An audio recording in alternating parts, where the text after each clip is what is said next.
Ngayon, tignan natin kung ano yung itsura ng likod na garden ni Ama. So, tara. Ito yon.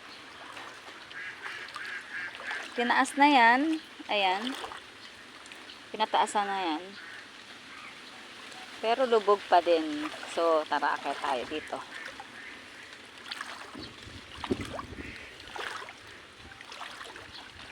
Ang tubig dito ay hanggang dyan. So, itinaas na siya, ha. Nalubog pa din yung mga bagong salid. So, ayan. Check natin. Dati di ako nakakapunta dito dahil sobrang lalim dito. Ayan. Kaway ka! Hindi ka makita sa blig. Kaway ka ulit! So, itinaas na yung Suplera at Locaria. Ayan siya.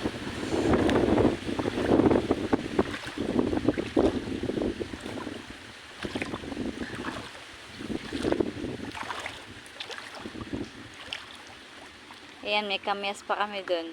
Main nyo na, char.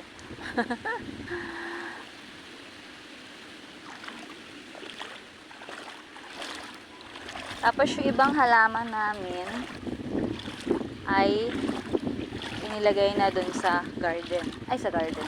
Sorry. Sa kulungan ng baboy. Dating kulungan ng baboy. Uy, sayang ka, girl. Na tayo dito sa may kulungan ng baboy. Titingnan natin yung iba pang halaman na inilikas. Ito yung baby. So, meron na rin binunot ng mga Suplera. At yung mga nakasasa ni Amahan, dito na siya. Ayan. Diba, ang dami. Ayun pa. Tapos, meron pa pala dito. Ayan. Binunot na rin yung champagne. Ayan, champagne.